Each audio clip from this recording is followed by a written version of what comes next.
Yo, what is up, beautiful people? Welcome back to another episode of Respect the Game podcast, man.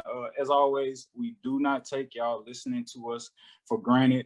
Shout out to our current listeners. Definitely big shout out to new listeners taking the time out to check us out, see what we all about. As you may know, some may not know, my name is Edward, which comes from a brilliant chess move by my mother to name me after my OG, that being my father. Make sure you stop what you're doing. Go follow at EMAX Stats for all your up-to-date sports coverage, whether that's college, whether that's pros, whether that's high school. I haven't got there yet, but I'm pretty sure I'm gonna assume, and very soon I'm gonna get the hopscotch. But yeah, man. Also, you know, my nickname on the show is Nathaniel, because I am Nathan without my brethren on here. So without further ado, my brothers, please introduce yourself to the people. Man, Shine Izzo, man, charismatic, intellectual, hood, excellence at its finest here, giving you everything you need and more. Man, let's get it. Black Peace, also the host of Talkin Smoke. You can find that on many platforms such as Spotify, Apple Podcasts, so on and so forth, YouTube, Instagram, you name it, I got it. Let's go. This is Coach Johnson. I am the husband of Jordan. I am the father of Harper and Deuce. I am here to bring the controversy, to challenge your thoughts, to help you reason out things just a little bit better. Good evening, beautiful people. I am the one and only Staci Xavier Miles, and on behalf of me and my brothers, I just want to say thank you so much for tuning in. We love you, and please continue to tune in. Take it away. All right, beautiful people. So, as you are learning, we 20 something. I'm not sure exactly when this episode comes up, but we 20 something episodes in, right?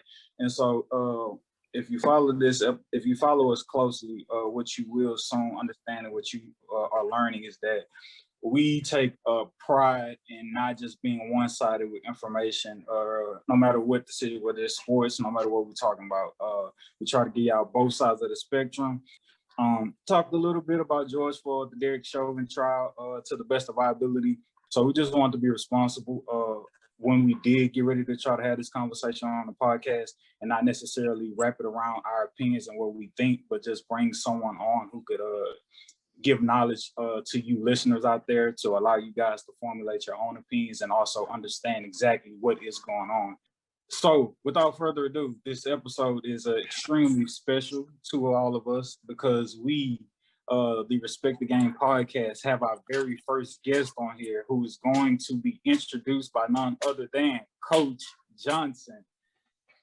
Ladies and gentlemen, I am honored to have this privilege to introduce our first guest on the Respect the Game podcast. This lady I love and adore. She is the godmother of my firstborn child, Deuce.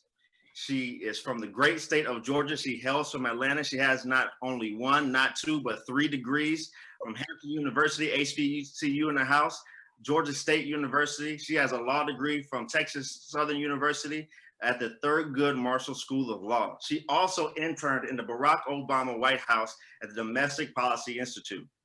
After school, she decided to work with Teach for America, so she can go inside the inner city schools and work with 4th and 5th graders. After she got her law degree, instead of her going to one of these corporations to be one of these corporate big fat cats, she decided, you know what, no, I am a woman of the people. She is a defense attorney, has a successful family practice inside the great state of Texas. Not only that, there's more, and founder of Girl Talk University, where she uses inspirational conversations to create a positive self-image inside of women and girls. And also, she is a successful author with her book, She is, ladies and gentlemen, the best of the Southwest. She puts the wonder in the one. She is the one that we admire. She is Staci Childs, Esquire. That was good, Coach Johnson. That was good. Appreciate it. Stace, what's up, girl? I don't know how long you've been rehearsing it, but it came off brilliant, Coach. It was good. I'm actually shockingly impressed. Triple salute. Yeah, double triple. So I had to I practiced it a few times. Jordan helped I me out. didn't know that I was the first guest. Now the pressure is really on. Absolutely, absolutely, absolutely. There's a specific reason why we chose you as the first guest, because we knew you could handle it. Okay, I'll take that. Yeah. So I mean, starting off, Miss Staci, how are you doing these days? Look, you want the ugly truth or a pretty lie? You give me the ugly truth. We gotta respect the game.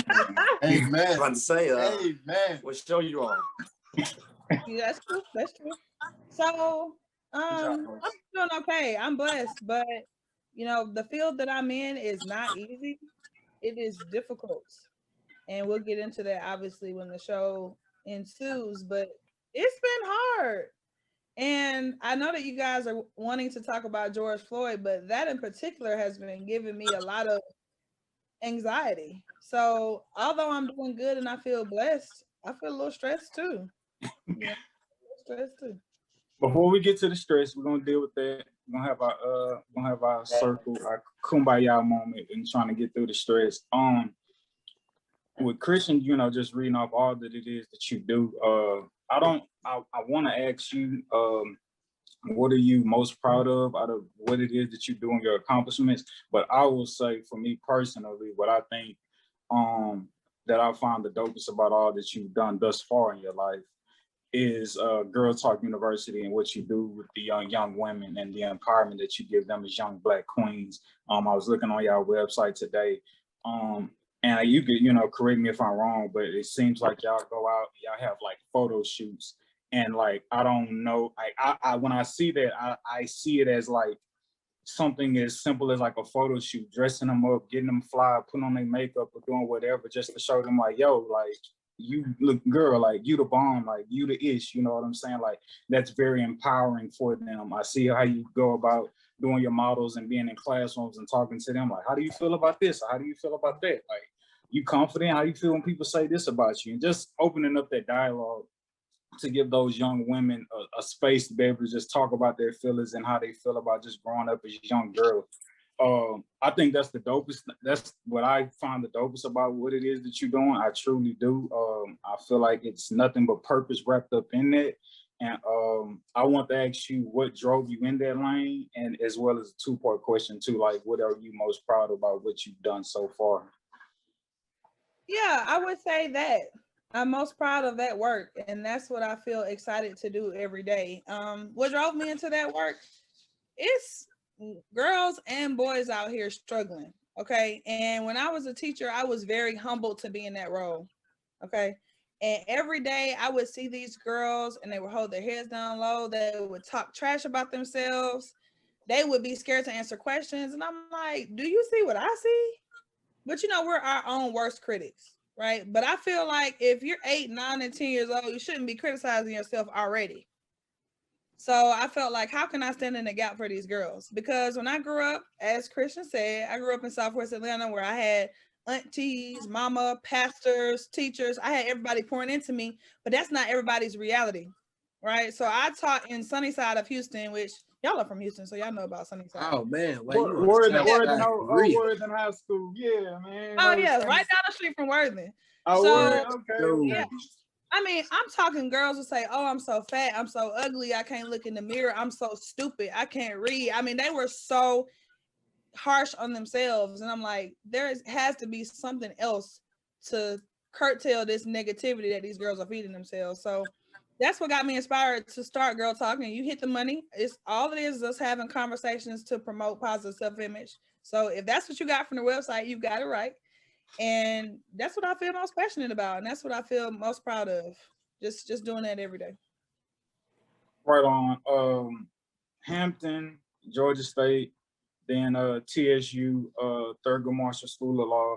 How did you make the transition? What sparked the transition from teacher to going to school for law? Okay, I'll tell you, there was a young Black boy named Julian that sparked the decision to make the transition. So Julian, won't say his last name, was this cute, smart, talkative, suave kid that was a little too talkative in class, and not having teachers that looked like y'all, right? He was misunderstood. And he would always get kicked out of class. And I would always see him sitting outside on the floor outside of his teacher's door. And I'm like, why are you not in class? And he's like, I got kicked out. I got kicked out. I got kicked out. And one day, I guess they got fed up and they put Julian in a storage closet. And they said, you're going to do your work in the storage closet. And I said, oh, hell no. Like, where's the outrage at this young black boy, this 10-year-old, they got doing his work in the storage closet with the mops and the brooms and the ammonia and the bleach, right? And nobody cared. And everybody was like, well, you know, Julian talks too much. You know, he bad. You know, he bad. And I'm like, come on. So it was at that moment that I was like, you know, teachers are the most powerful resources we have, but you hit a certain threshold where it's like something more needs to be done.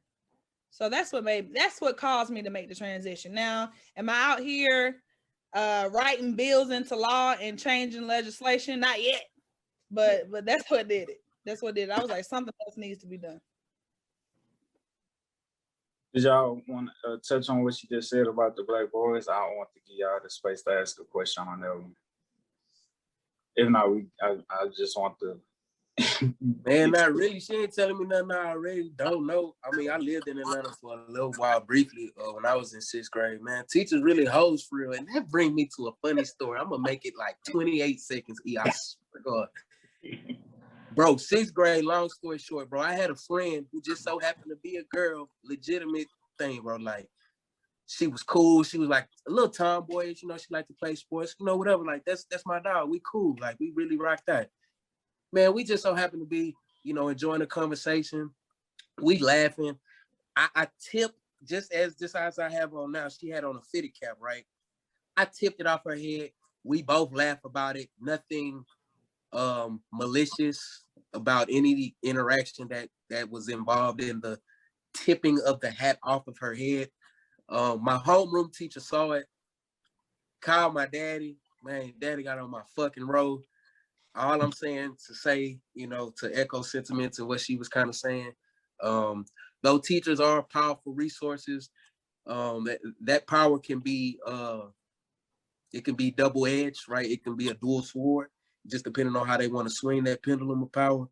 So yeah, man, I got my ass whooped for that shit, man. The teacher was a hoe for real. Like, sound like the teacher who put bro in the closet was quite frankly a representation of that. So, you know, if we can try to eradicate that from schools, you know, that I'll be. Eradicate hoe ass teachers from schools? Is that man, fuck it, man. I don't even know that whooping still make me mad to this day when I think about it. I'll tell my daddy about it too, man. He really a hoe for that. We can squabble if we want to. Staci, Daddy, if you watching, you're wrong. With just the teachers, like, are we not getting the highest quality of people either inside of the teaching profession period or just inside those type of schools, or does there need to be an entire like reformation of the entire system? Well, I think that teachers are worried about keeping their jobs, right? And in order to keep your job, the school has to stay open. How does the school stay open? By meeting their requirements. How does the school meet their requirements? By a certain number of kids passing this test. Well, how do we get kids that are 4 and 5 grade levels behind to pass this test by the end of the school year? We just spoon feed them. Don't blame the teachers for that, right? Because everybody wants to blame the teachers for not being creative, not being innovative. Well, these are the cards they're dealt. They're just trying to do what they need to do. But before you can teach any kid, you got to understand them. They got to like you. You got to know their personalities if you want them to learn from you, right? So I think the problem is teachers are dealt this hand. They're obligated to teach certain things, yet you're not relating to the kids. So Are you saying that they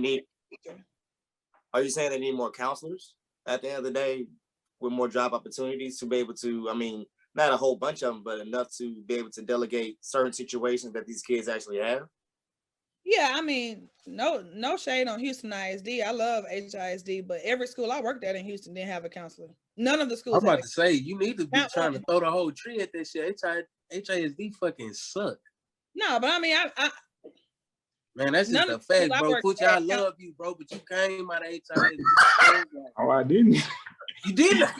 You did. You I would say this. I want to shout out to every high school. Well, the reason he got the job he got now because he's smart and he didn't go to HISD.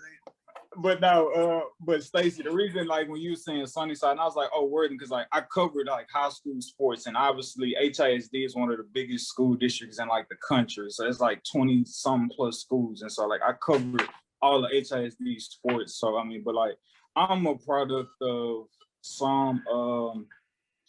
I'm a product of some North Forest North Forest ISD and Aldine ISD.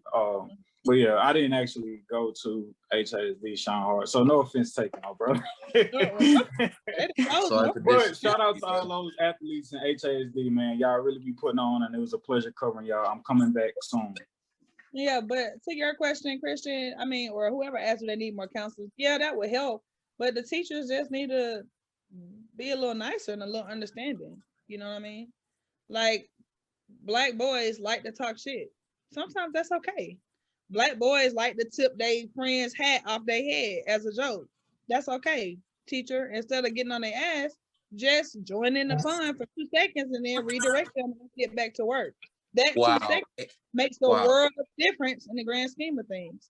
And a lot of teachers are just taught, like, make sure you have 100% of expectations being met 100% of the time. And sometimes it's unrealistic. You got kids that's not eating when they get home. You got kids that have to raise all their little siblings when they get home. You got kids going through a whole bunch of other adult type stuff. So this school stuff is really secondary. You got to know what you're walking into and know your students. And I think that's what's lacking.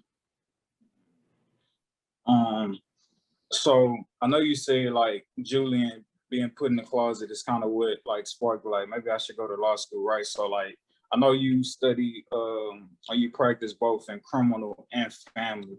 When you did decide to make that move to like law school off of like it being sparked through Julian's situation, like what specifically was going on? Like what game plan was formulating in your mind from Julian to go to law school and then try to do what? Like what game plan was you trying to come up with in your mind?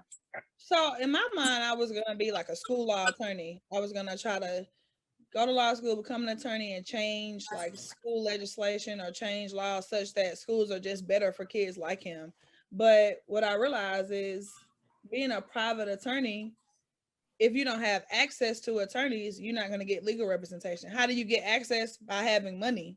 A lot of kids like Julian who could sue are not going to do it because they don't have the knowledge or they don't have the money to hire somebody like me to do that.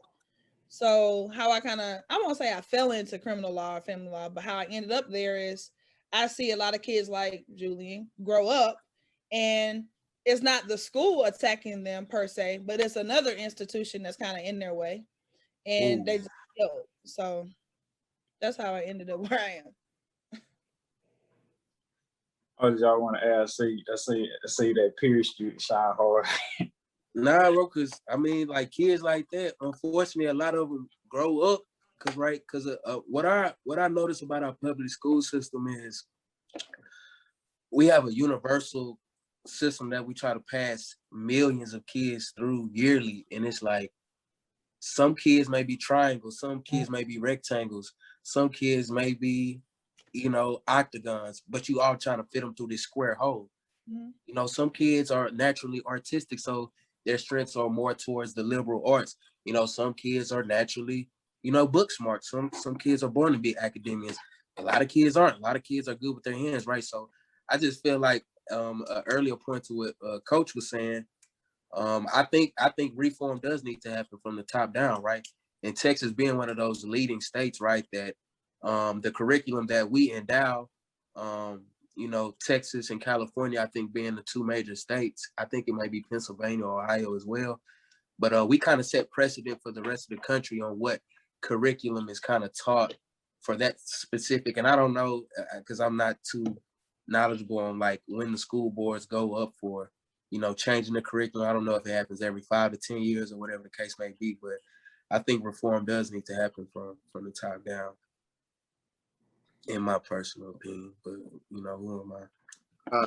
Staci, when you some of the people that you're defending right now, you referenced Julian.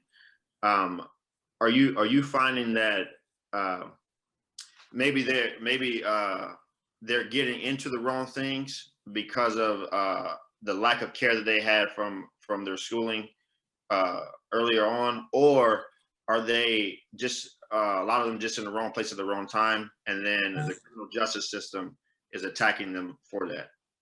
Yeah, I think a lot of the people that I've represented, if they had a little more care from their teachers or maybe from the community early on, they wouldn't end up in the situations they find themselves in. But I also think that some of my former clients are just misunderstood by the police. Truly, just misunderstood. I represented a 17-year-old who was facing 4 felonies, assault to a police officer, when he was really like, I can walk. And he literally just said, I can walk. And because he was already handcuffed, he was literally like, stop touching me, I can walk to the car.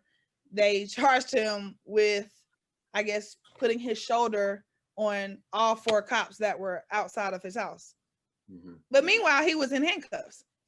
So you're going to derail this 17-year-old's life because he snatched away while he was handcuffed. He wasn't a threat. You couldn't just let him live. You couldn't just let him walk to the car. You know what I mean? So I think sometimes police officers misunderstand some of our actions, just like maybe Julian was misunderstood. Mm-hmm. And do you have any ideas how we can bridge that gap and so that doesn't continuously happen time and time again? Yeah, I mean, people want to turn their head when you start talking about implicit bias training, and mm-hmm. you start saying that everybody has natural biases or implicit biases. People are like, what are you talking about? When you see somebody dark skinned, you react a certain way. When you see somebody being black, you naturally react a certain way. You need to know that you react differently so you can change it. People don't want to have those conversations, but I feel like if more teachers, more police officers, more people in positions of power had this training and they just owned up to the biases they have, they can fix them. I think it's simple, but it takes people owning up to the fact that, yeah, because of the world I live in, I see people of color or black men or black women a little differently. I need to fix that. People don't want to look in the mirror and admit that. Do you think the problem with admitting that is that people feel like if they do say that or they do try to take that approach, it's like, oh, I don't want people to think I'm racist towards black people? Yeah, because when you say I have an implicit bias, I mean, if I had a white friend tell me now I have an implicit bias, I would look at them, I would side-eye them. So yeah, I would be like, really? But I mean, that's the first step, but it's a hard first step to take. In my opinion, I think that's a slippery slope from their vantage point, right? Because if you dig into the implicit bias, because then it goes further to, well, bias, that's taught. So where did you learn that from, right? Is that home? So what was your home like? So were you like, are y'all racist? Because that's where it's gonna go, right? You know what I mean? Bias is also experience too. Yeah, I was gonna say the world is your teacher though, right? Like everything I learned in my life isn't from my mom and dad, you know? So I mean, bias is experience though. I mean, at the end of the day, you can learn pattern behaviors, right? But you can be cultivated in an environment where your experiences are the biases that are being passed down, right? Absolutely. That can very much so be your experience that, hey, this is how we traditionally look at Black people, you know, and a lot of parents don't even know that they're teaching that to them kids, right? But when you're a baby, right, and you're first being conceived and you first enter into the world, your conscious mind isn't really intact yet. So all you have is the subconscious. And once you start to get of age, of speaking age, and you can form cognitive thoughts and you have the ability to freely think on your own, right? Those things are already set in paradigms that you've learned and soaked in through the experiences, like you said, Darnell, in which you've had. So I would agree with that. I would agree with that. Staci, what are by far the 2 hardest cases you've had to try and defend, both in criminal and family? I don't know if you have to defend something in family, but you know what I mean. Yeah. So I'll start with criminal. I had a young girl. She had just finished college. She was dating this guy, and The guy was selling drugs, but she wasn't. But she was around because that was her boo. And the SWAT team came and raided the house they were in, took everything, and everybody in the house, including her mom, was initially charged with like possession and intent to manufacture drugs, and she was facing like a lot of time. And mind you, she had never been in trouble before. So I feel like if this had happened in Atlanta, right, or in a Harris County, like in the middle of Houston, a DA would have seen the facts, would have seen the young lady, would have said, "Girl, don't break up with him and move on." This happened in a small, predominantly white county. I won't say the county's name. And the DA was like, "Nope. Can you get her to sit in jail? I'm not dismissing anything." I mean, she knew about it, so no, because I want everybody to go to jail for this. I want everybody involved to go to jail. And I'm like, are you serious right now? So that was pretty tough trying to work with the DA to get him to dismiss that for her, because she was trying to start her own daycare. She had a 2-year-old son. She was gonna have to be away from him. I mean, it was really like gut wrenching, but that was probably the hardest criminal case so far. I have a current case. I won't talk about this. That's dealing with people from Atlanta in Texas. That's that's pretty difficult too.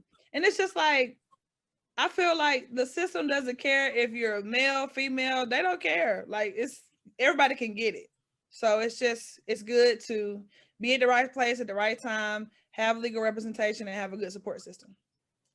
Family wise, I've had a client. I just recently had a client completely lie to me. She lied to me about being an alcoholic. She lied to me about being a drug addict. She lied to me about everything in her life. And I questioned her quite deeply. And I kind of had a feeling maybe some of it was lies, but I took her word for it. I was trying to trust the client. I was trying to instill this level of mutual trust. But when it came time for court, all the lies came out.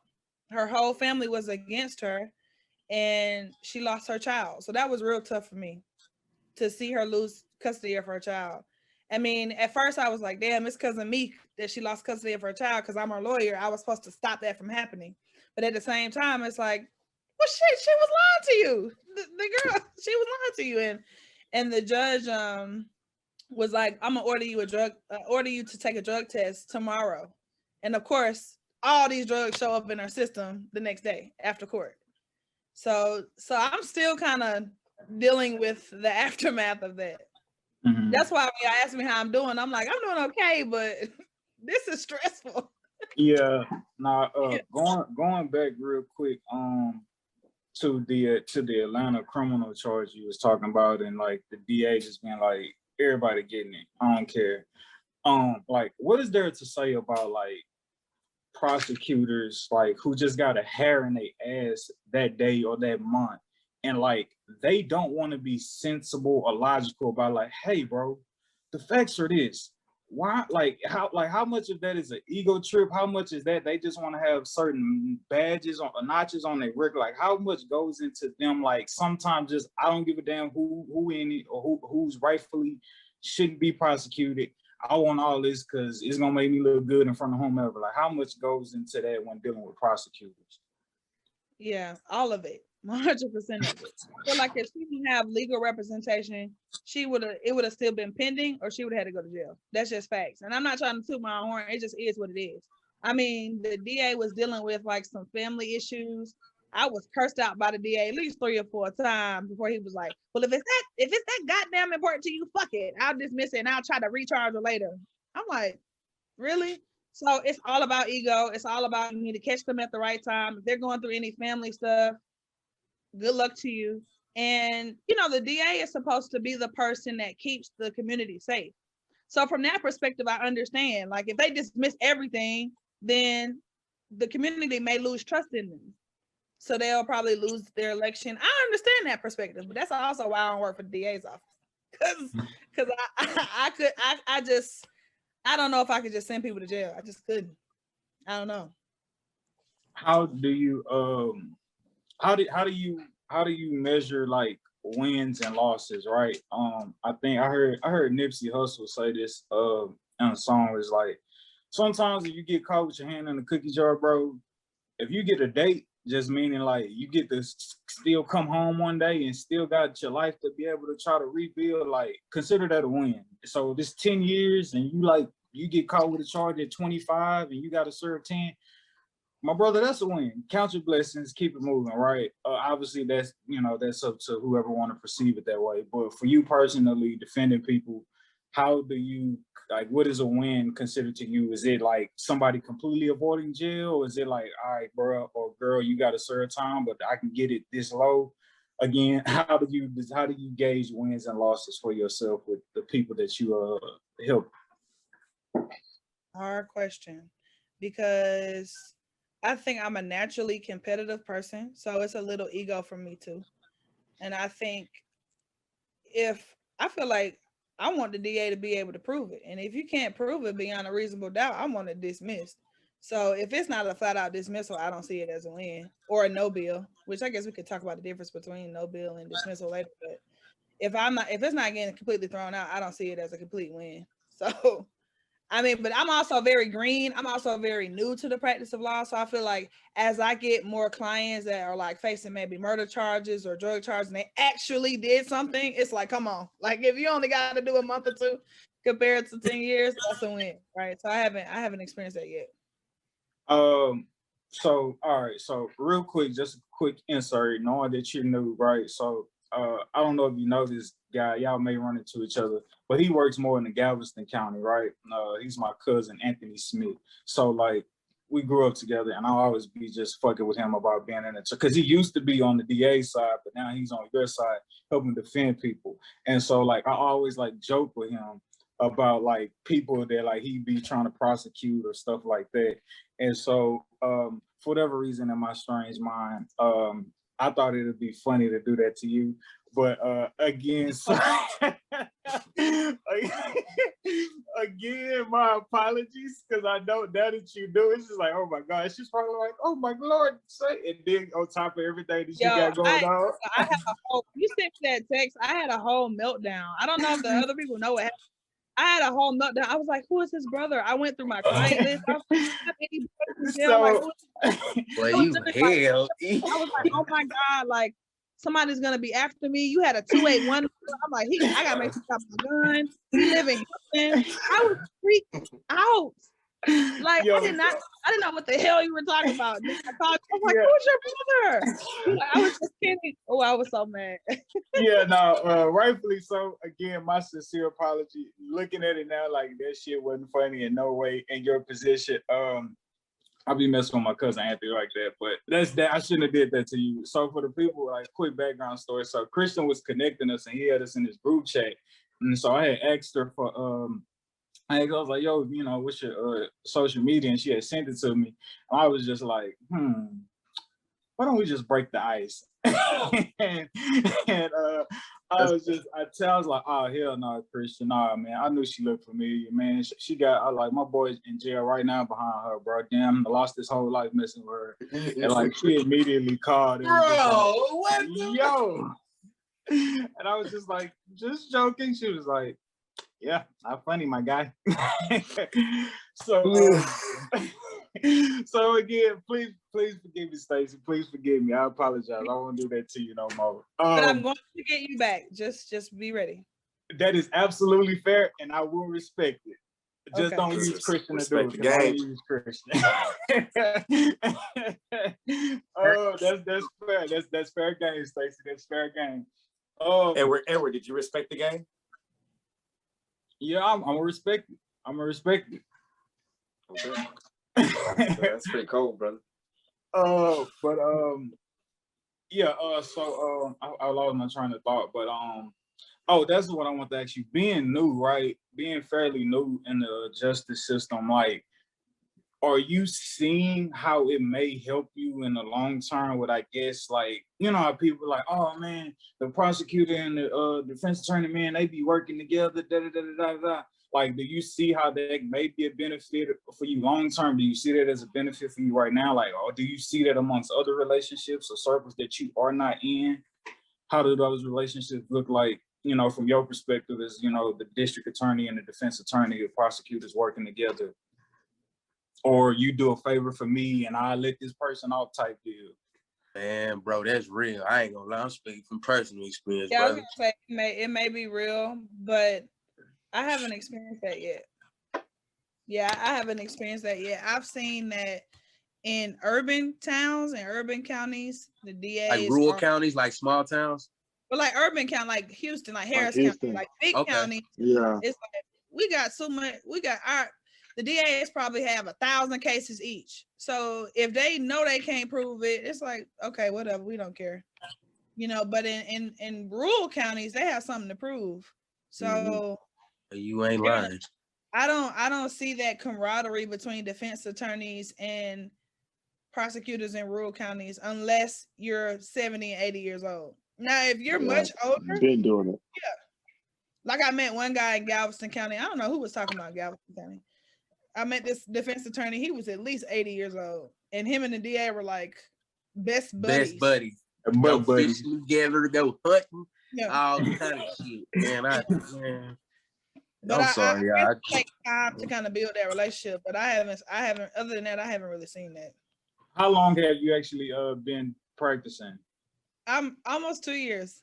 Okay, salute on that, man. A lot of people would have gave up after 6 months. So I apprate you hanging in there. Thank you for this podcast because I was heading in that direction. Hey, man, hey, man, Respect the Game podcast. We keep it attorneys locked in to defend the people like that, man. You are appreciated, Staci. You are appreciated. Thanks. Definitely. Staci, real quick, because I know we're about to hop into the Derek Chauvin trial. As a defense attorney, I know you're usually going against the police. Is it weird to watch the Chauvin trial and see like his defense, like see him as a police trying to be defended against the state? Now I will say, and I don't know if this is gonna be bad, but like I have purposely been avoiding all of the press around it because it's just too painful for me to watch personally. I guess I should be able to look at it, but every time I've turned it on the TV, I'm like, just watch, just look at it with an objective lens, just look at the legal side. It's just too painful for me to watch, right? But it's not weird. I mean, he has to defend his client. You know, one thing that's changed about me now is I used to say, I could never defend a molester, or I could never defend a rapist. I could never defend. And now I'm like, well, you know, there's always a story. There's always facts. And your job is to defend your client. So I get it. But it's just, I don't agree with it. When I was, I went to grad school at Syracuse University, studying broadcast and journalism. And more so on the, I wouldn't say more so, but a part of trying to be on the sports side, they made sure you dug into the news side. And like I was just always telling my professor, like, bro, I don't really want this shit in my spirit today. So can we not cover the nigga who got killed and the person who ran up in the house and shot up the whole thing? Like, I don't, Edward, right. They need to know about that. They don't need to know that from me though. And so, Staci, my question to you, when you just talking about like just trying to force yourself to watch it or whatever, like, how do you keep your spirit, or if you keep your spirit together, considering all that you be having to consume and like feeling like people's freedom is on your shoulder every day? Like, how do you keep your spirit in alignment as much as you possibly can, if it's even possible? Yeah, so I do a lot of things. Pray, I meditate, I do yoga, I've done some sound baths, I listen to videos on YouTube, I have these crystals now. I do everything to try to protect my energy because I think along with this profession, I'm an empath. So like I just receive people's energy very easily. So I've been trying to do a better job of just protecting my energy because it's very hard. Yeah. So I haven't quite gotten a hold of it yet, but I'm really trying everything to maintain my sanity and my peace. My last question, and Christian, you can open us up with the Derek Chauvin trial. Have you ever had a case so far in your 2 years where, you know, you listen to the facts, and you're trying to meditate on it, and God be like, that motherfucker guilty? Yeah. Okay. You Wow. put your head down and she like, yeah, sedacious. Like, yeah, that No, nigga ain't. Yeah, here's the that thing, nigga. right? This is what it all boils down to. I guess I'm gonna sound kind of trifling. Is it really a matter on the criminal side? Is it really a matter of guilt or innocence or what you can prove? That's exactly what the law is. It's about what you can prove. What did Denzel say in Training Day? It's not about that. It's about what you can prove. See, look, I don't even know Training Day by heart. I only seen it like once or half the time. But that's true. I mean, I've had a client, actually a close friend, and Jordan? No. Oh. no, not Jordan. Jacob is smoking PCP all day. We love you, Jordan. We love you, Jordan. No, I had a friend. You're young. In my head, I'm like, but if you can't prove it, I saw one of the questions was, what's the threshold in like criminal cases? And if you can't prove, if the state can't prove things beyond a reasonable doubt, then you can't do it. So yeah, I know a lot of these folks be guilty. I got you. Open us up, Derek Chauvin, Christian. All right. Chauvin. So we're going to get into the Derek Chauvin trial. I know there's a lot of questions for people. We want to, since we have Staci here, we want her to be able to explain all the legal mumbo jumbo jargon and all that good stuff. Okay. I have been tasked with making sure I ask enough questions from the defense side, even though most of us you've been tasked with making sure you ask concise questions from the defense side. I hope I can answer them now. I say I don't know. I'm sorry. I hope I can answer them. I'm going to open up with this. Since you are a defense attorney, how vital is the presumption of innocence to our criminal justice system? So it should be very vital, but I feel like it's non-existent. Let me give you an example. I had a bond reduction hearing. The only thing we're supposed to talk about is if the judge will reduce this client's bond. That is it. We're not talking about the facts. We're not talking about anything. And the DA is like, well, when she held him at gunpoint and when she did that, I'm like, whoa, what happened to the presumption of innocence? We're not even talking about the facts right now. This is one salient issue, lower her bond. And that doesn't exist. In my experience, it hasn't existed, but I think it's very important to maintain fairness. But I just don't see it happening. Gotcha. You got Coach Johnson. So, and that's talking about fairness for the trial. So prior to the trial happening, there was an article in the New York Times that said that Derek Chauvin was ready to plead guilty to third-degree murder to take a plea deal. Also, too, there's the announcement of the $27 million that George Floyd's family got in a settlement from the city, and the trial is being held in Minneapolis with all this stuff going on. So do you think with all those factors that he's being given a fair trial right now? You slick devil, you, ooh, Christy. I think he's getting a fair trial. I think the trial is beyond fair. Got you. If you were defending him, would you try to get the trial outside of Minneapolis, or would you be like, no, we can have it here, we can make this happen? See, I don't know. I don't know the dynamic of Minneapolis because, like, for me, I'm Black, right? So when I go on Instagram or I'm listening, all of my worldview is like Black people or that from that perspective. But I don't know if the makeup of Minneapolis is like pro George Floyd. So I don't know if it would be to his detriment to move it out of Minneapolis or to keep it there. Okay. So yeah. Okay. I think it's getting a fair trial. I mean, I know a lot of attorneys like to do those motions to transfer because it's a lot of press and a lot of negativity like in the city, but it being in Minneapolis might be working in his favor. Gotcha. So still talking about whether it's a fair trial. So as of recently, Dante Wright obviously being killed by the hands of a police officer on Sunday. Today in the courtroom, the defense attorney for Derek Chauvin, Eric Nelson, he tried to bring it up again to be like, well, not necessarily moving the trial, but bringing about what is that term? Voir dire. I don't know if I'm pronouncing it correctly. But yeah, basically from the standpoint of like basically how we was talking a couple episodes back, within the $27 million settlement, they had to go back, ask the jurors, hey, are you going to be able to be impartial and fair? Are you going to be able to be impartial and fair? Yeah, I gave the boy the bag. I think y'all did it. Y'all gonna have to let me up off this jury stand. So that Eric Nelson, the defense attorney for Derek Chauvin,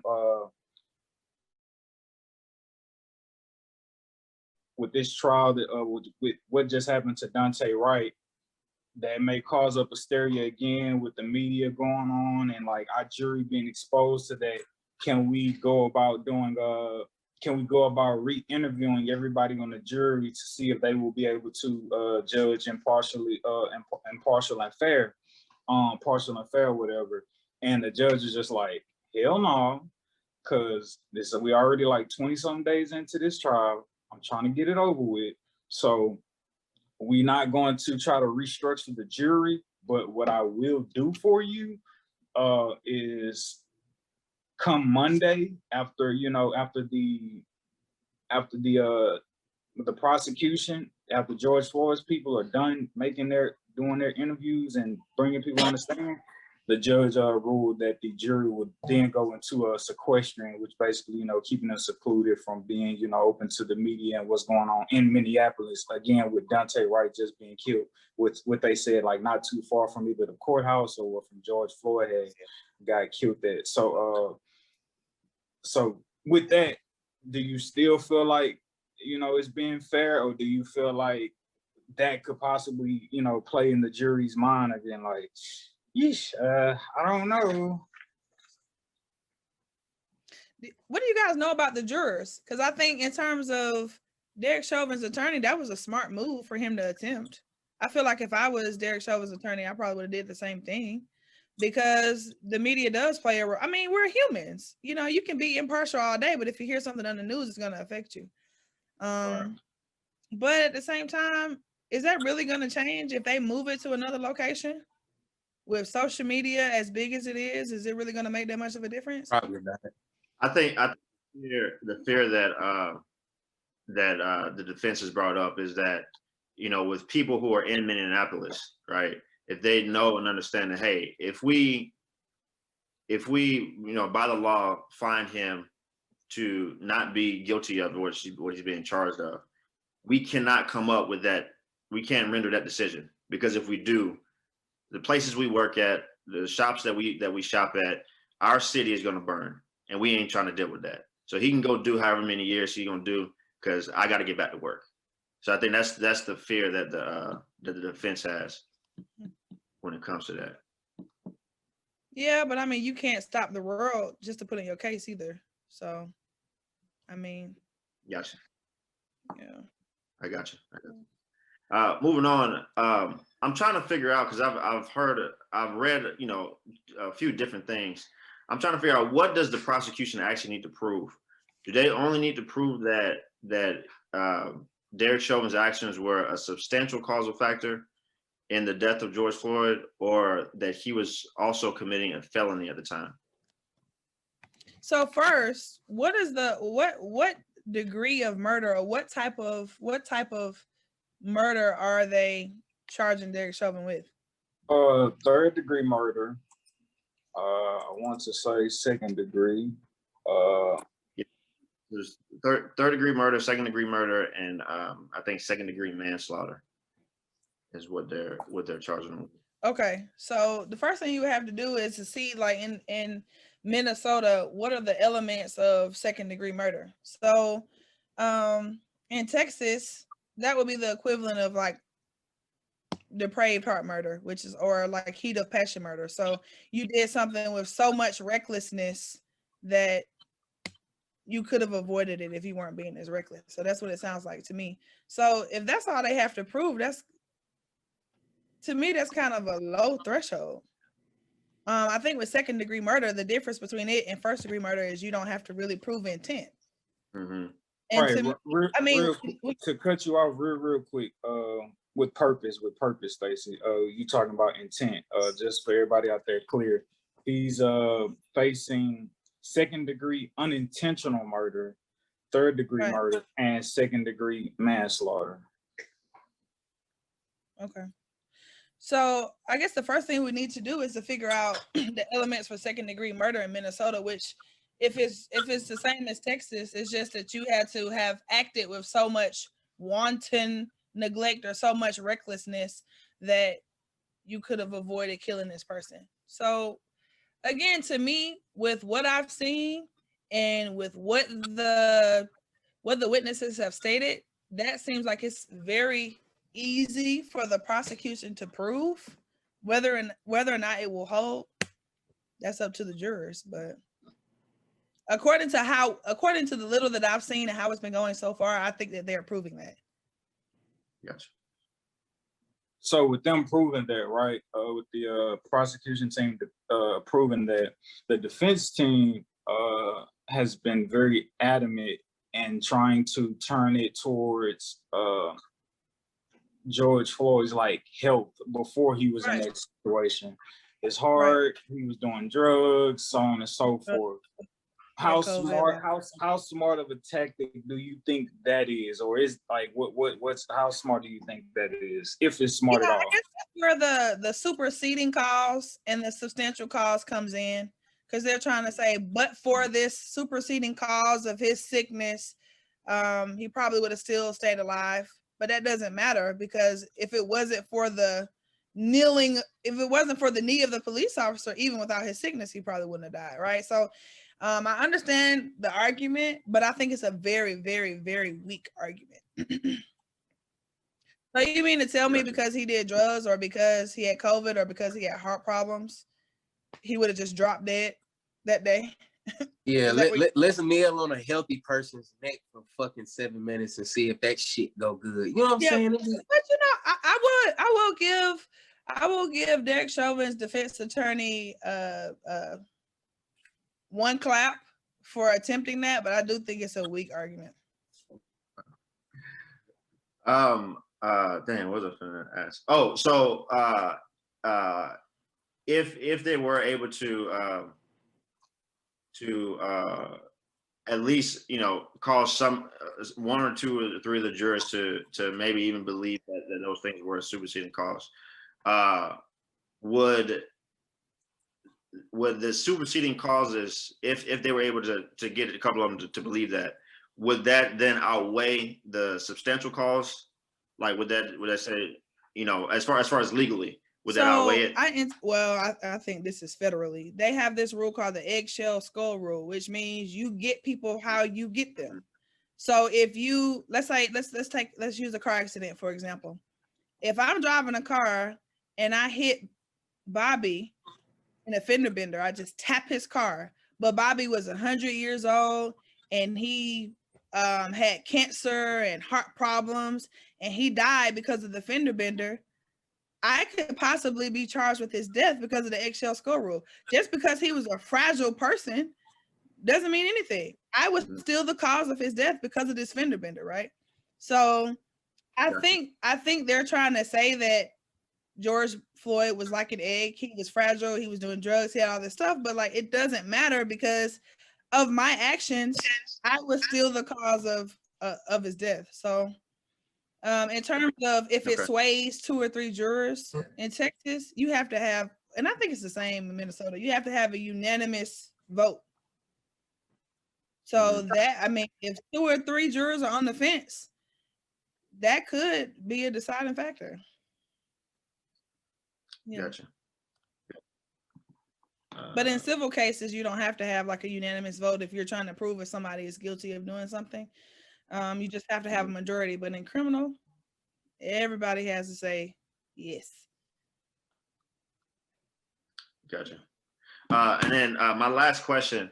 So there was a case very similar to George Floyd's down in Texas. I think it was either Houston or Dallas, and I think 2016 with this white guy, Tony Tempa. And so there it was like 3 or 4 officers, and they all got off. under Qualified. qualified immunity. Yeah. So is that going to play a factor at all in this case? Well, so typically a lot of police officers are absolved from any type of charges because of qualified immunity, but there's this threshold of reasonableness that police officers are supposed to act within. How do you define reasonableness? Well, it depends. So are the jurors going to find Derek Chauvin's actions reasonable or not? If they find it reasonable, then qualified immunity could hold. But I don't think anybody would find those actions reasonable. So I don't know if they're using that qualified immunity argument yet or not. Well, I know today they had a use of force person today from the defense side arguing that his actions were reasonable, and so I guess that's what they're trying to argue right now. So that's why I was trying to figure out why they were trying to argue that. So I guess that's the thing. And then it's like, who is the expert? How was the expert paid?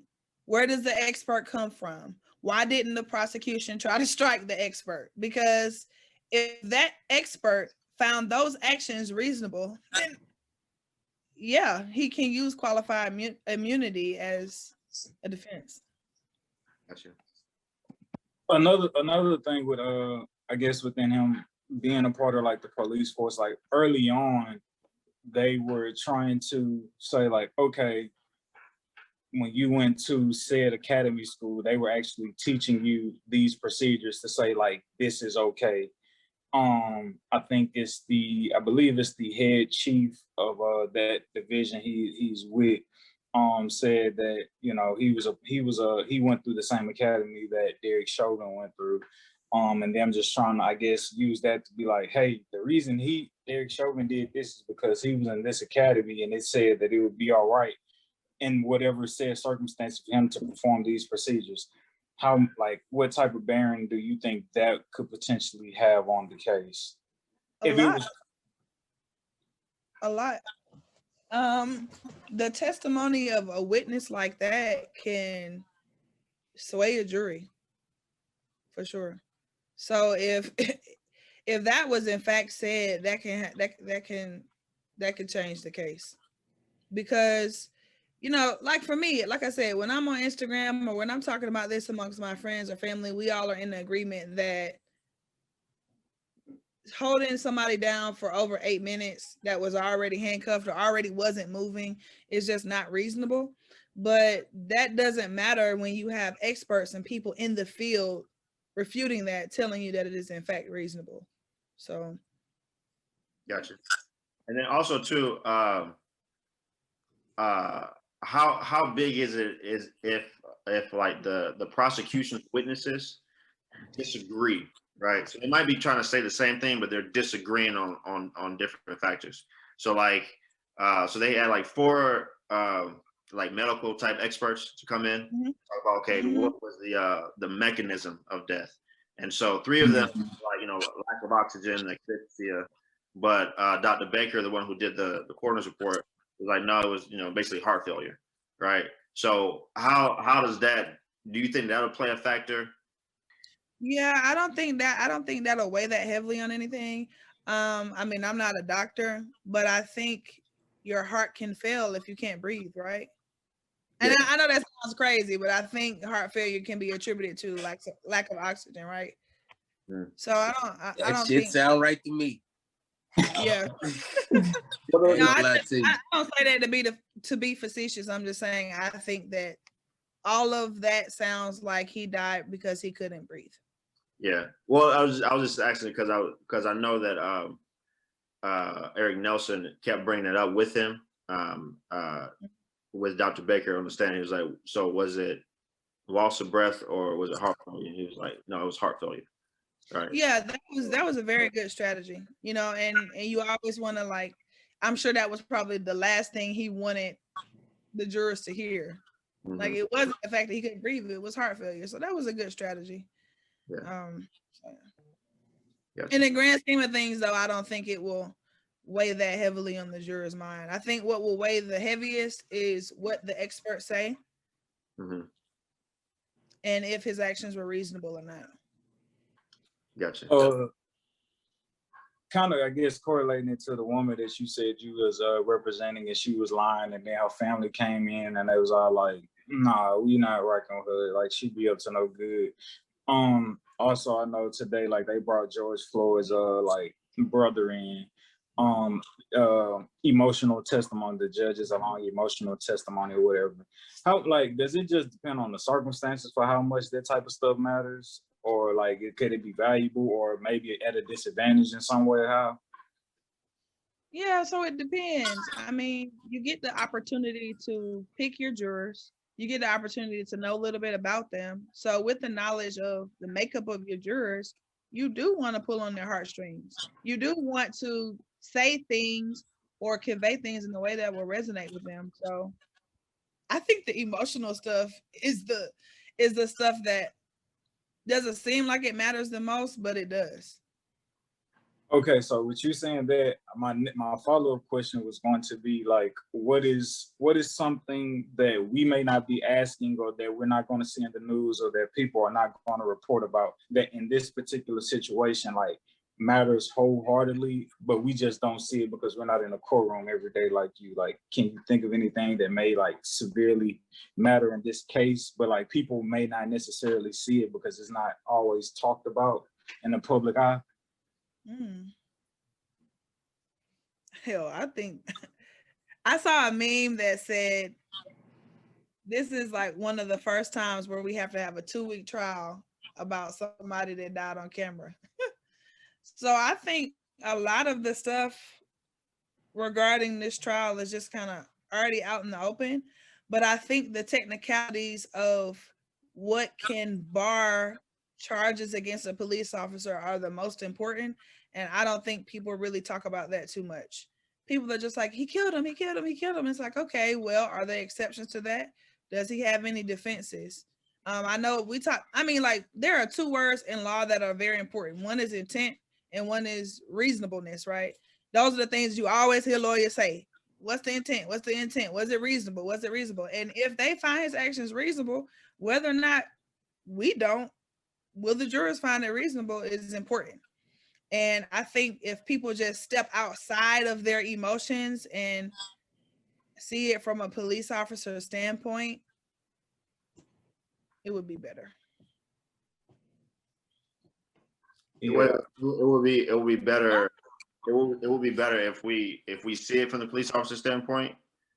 Yeah, I think people will be better informed, or people can have better conversations if they realize, I can't hear. It sounds like somebody is talking or saying, wanting to say something, but I can't hear him. No. I see Christian set himself up, and so he does this week after week. So I'm just letting him have his time. Oh no! I wasn't gonna let this shit slide at all. It's like, I saw that bullshit. so we You pull it definitely from a mile away. definitely look from their point of view. He said so. Let's just go ahead and put it out there. So you saw that shit, like, shut your ass up. It's like, so just to clarify, we should look at it from their point of view. So when you're police officers are dealing with protecting people all day, every day. And when you're in the heat of the moment, I think that the law kind of provides for a little more for police officers to be able to do compared to the average person because of the line of work they're in. But I still think there should be a cap. I just think it's a slippery slope because what is the cap? I mean, reasonableness to Christian is different from reasonableness to Staci. And I think that's the problem in the law because there's no threshold. There's no like, if you put your knee on somebody for 3 minutes, that's the number.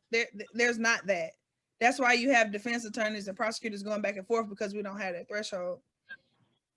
Yeah, but I understand police officers are in this certain line of work and sometimes they're in the heat of the moment, but I still think there lacks a certain level of accountability or an accountability standard that we can hold these police officers to, because if we don't create one, if we all don't work together as a country to create a standard of accountability for police officers, it's going to keep happening. It's just gonna keep happening. So we can say that there's a such thing as a due process for policemen. Not really, man. That shit the biggest gang on face earth. Wait. I'm sorry. I'm sorry. No, you good, bro. You good. But somebody, a Christian, asked about the presumption of innocence and like, isn't important. Like, I think generally speaking, we presume police officers to be good. We presume police officers to be innocent, and we forget that they're regular people. Mm-hmm. We forget that they're just everyday human beings that make mistakes, regardless of their uniform. I mean, have they been talking about at all the history of Derek Chauvin and George Floyd? You know, like these were just two regular guys at the end of the day. You know, so. Yeah. My last thing, that we can move on to Deshaun Watson. Okay. So just real quick, we were talking about the emotions of the trial and all that stuff. So I know the prosecution has really been trying to harp on the emotions of they really hadn't got into, well, if you were in this situation, but they've they brought out his mom or his brother, his girlfriend, people who were there, people cried on the stand and stuff like that. And then the defense, from the get-go, was like, let's use reason. So how have you, judging from your seat, how have you liked, or how have you been able to judge like how each one has been able to put forth their case, or hey, let your emotions guide you or let reason guide you? You are a fucking. So I think that, and granted, I told you I haven't seen everything in totality. I've only seen things here and there. Mm-hmm. But shockingly, I think the prosecution has facts and has reason that they can draw from, and they haven't been doing a good job of it. Like, there are facts in the prosecution's favor, and I don't think that they've, from the little that I've seen, they haven't done as good of a job as I would have thought. What are those facts you feel like they haven't been using to their advantage? Speaking to, and I keep saying this, speaking to the reasonableness. Did anybody during this entire case and chief of the state compare his actions to the actions of other police officers? I'm asking. Y'all watched it more than me. I'm asking y'all. The only thing that, so I know, so the prosecution has brought up, so their last witness, which actually was their best witness. He was on point. He was a use of force expert as well. And like this, all he does, his whole life is use of force. Okay. And so he, made up a whole chart about, what a reasonable officer would do. And so, I think he did a good job of presenting that, and then even on cross-examination, like I feel like he and the lady that used to be the medical person. I think they were the only two that Nelson was not able to get to crack on like their story. Like they were just like, no, what he that did, motherfucker guilty. So shit. Yeah, I think they did that, but.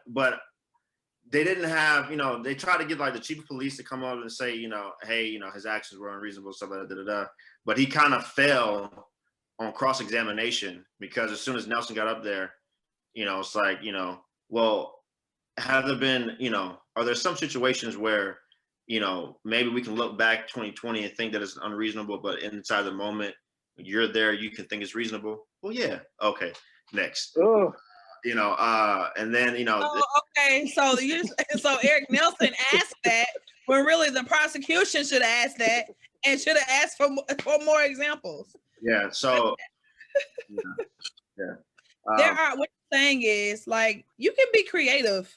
I'm new, but I know you can be creative. I know that there are cases out there where a police officer put his knee in somebody's neck and it was considered reasonable, and it was considered unreasonable. Like, where are the comparisons?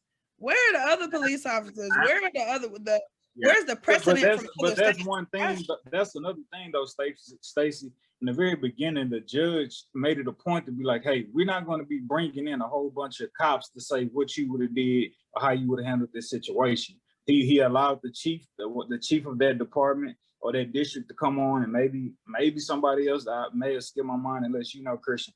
But he made it a point to be like, we not fit to have a whole bunch of cops and policemen on here to be like, how would you have handled the situation? What you would Well, not do? how you would have handled it, but like how has it been handled in the past? What I'm saying. I got you. I see what you mean. Yeah. I think the only so I think they really had 3 people to come up and try to do like use the force. So the chief of police, they had some guy from LA, and then this last dude, and the chief of police and the dude from LA kind of both cracked, because it was like, well, hey, in situations that you've been in, like I think the guy from LA, Nelson asked, hey, have you ever had, when you're trying to arrest somebody, they say stuff to try to make you, not arrest them? Like, yeah. Have they ever said things like, I'm tired, or, I'm hurting, or I can't breathe, and you just didn't believe them? Well, yeah. Okay. And then just so, and there was no objection from the prosecution. So I was like, well, man.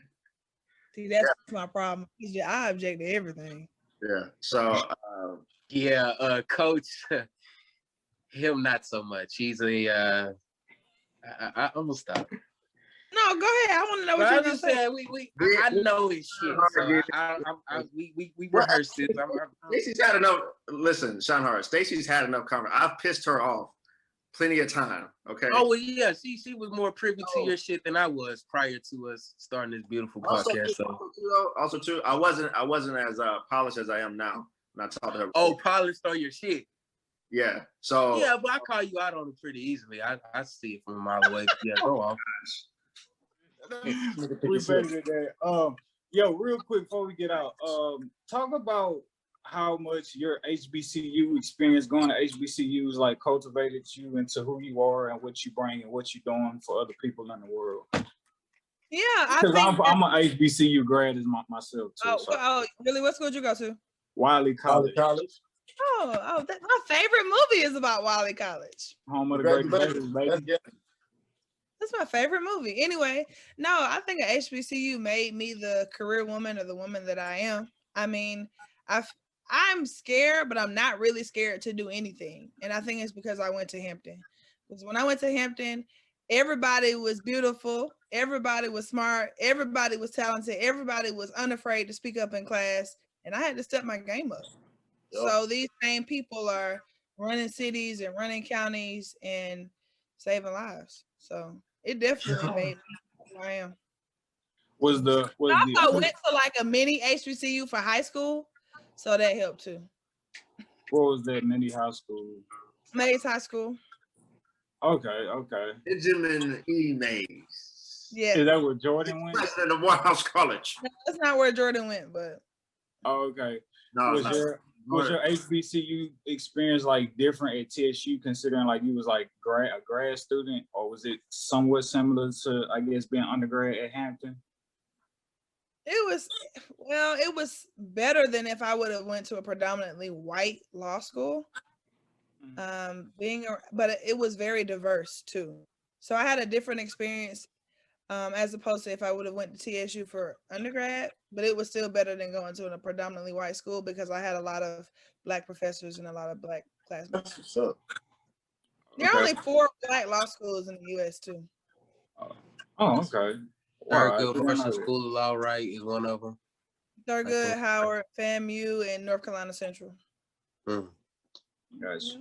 Well, at any time, you could definitely jump the gun on the getting all of us in one place. I know you got Sean Hart, Izzo, you got Sedacious, and you got Darnell. They in Houston with you. Obviously Christian, and I'm in Atlanta. But born and raised out of H-Town. I'm out in the Mableton area. Okay. Yeah, so I'm like 15, 20 minutes from like Rachel. But yeah, I'm out. I'm in Mableton. That's where my But you're from Houston, right? Yeah, I'm from Houston. Yeah, Homestead Block, Riverwood, Texas. No way, man.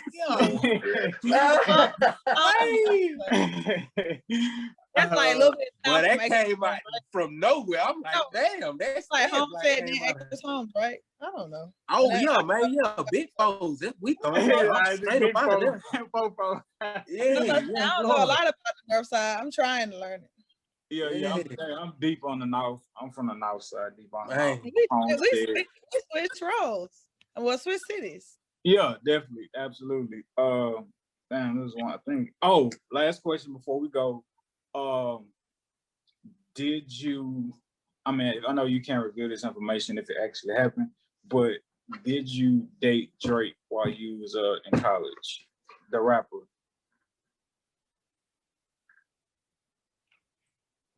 Wow, that's a hey All y'all. We can end it right there. That's what you're talking about? What you said? No, I didn't. I don't get it. Okay. All right, beautiful people. We're gonna leave it. I'm my yeah, they went to Georgia State. Yeah. Yeah, I know. I knew what you were talking about. Okay. Well. But I did have a date with a rapper that you all know while in college. Come on, bro. You can't end this on that, bro. All right. Can we? All right. Well, I'll tell you when you guys come to the Talk You podcast. You're not going to tell us when we come to the podcast? Wow, that's respect. A-list, B-list, or C-list, or D-list? I fuck with it. I'll wait. Don't even tell me what list, shot. I want to know. Okay. Tell me who's on the A list, and I'll tell you if it was A list or B list. We not gonna be currently or back then, though. Like what? Currently. Okay, so I mean, we got the Drakes, we got the Coles, we got the Kendricks, we got the Futures, we got the Meek Mills, we got the 21 Savages of the world. We got the. I would know them. They're A-list. If I don't know them. A-list. Christian stock. A-list? Can we wait? Hey. Y'all don't want to wait? A-list. Is Slim Thug considered Roddy Rich? Niggas gonna say that shit. You know that nigga be I love Slim Thug, bro. All these niggas be like, Slim Thug, let me just throw him out there. I'm gonna ponder on it, and I'm gonna have an answer when we come on your podcast. And then, Miss Staci, before we go, we gotta big you up again. 2 years in the game, you are fighting for our people. You are uplifting Black women. Make sure I gotta shout you. I'm gonna let you shout it out, but I just want to shout it out too. Make sure y'all go to girltalkuniversity.org. Reach out to Staci through there and her team. They are all about uplifting young Black queens, point blank period. If you're riding and you're not able to watch this video, she has a book out called Her Beautiful Day with a beautiful afro of a young girl singing with a microphone in her hand and a pink sweater. Black girl, let go, Kylie. With a chocolate melanin skin. Put it up again for the people who might be watching, Christian. It is called Her Beautiful Day by Staci Danielle Childs. Esquire. I couldn't see the other part. That's why I stopped. Esquire. But I did all of that, Staci, and I still want you to sign yourself out and let the people know where they can go follow you at. And if they need any type of legal help, how can they get in contact with you? Okay, but first I need to make sure you guys are coming on the Girl Talk University podcast, right? Are you guys gonna return the favor? Yeah. Okay. I need to see all 4 of y'all. We're gonna plan it, okay? 5. Darnell had to skip out, so 5. Oh, 5, yes. So I want you guys to come to the Girls Talk University podcast. Thank you for having me. I enjoyed myself. If you want to purchase a book for young queens, it's herbeautifulday.com. If you need some legal representation, attorneystacychilds.com. And if you want to get involved, Girl Talk University on all platforms. I appreciate you guys. Do you have where can they get the book, Staci?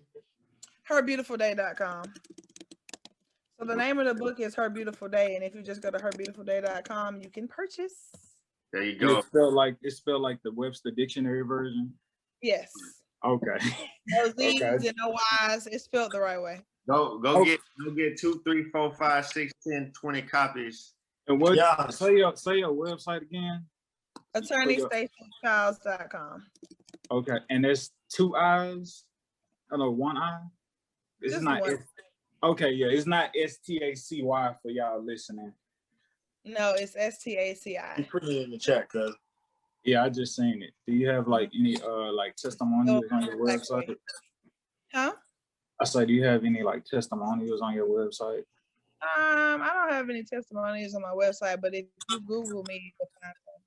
Google her, and I guarantee you gonna find it. Edward, apparently you already did that because you were trying to tell me about it. Yo, don't bring up other stuff, Stacy. Come on, man. Right.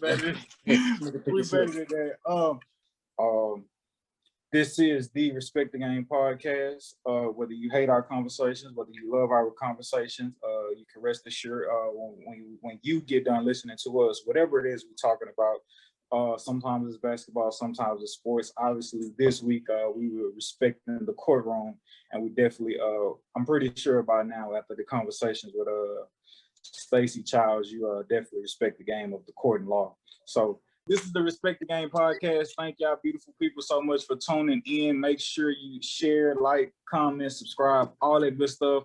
And I know normally we sign out saying make sure you be on the lookout for this episode of the Respect the Game podcast, and then make sure you be on the lookout for Black Pieces Talkin Smoke podcast.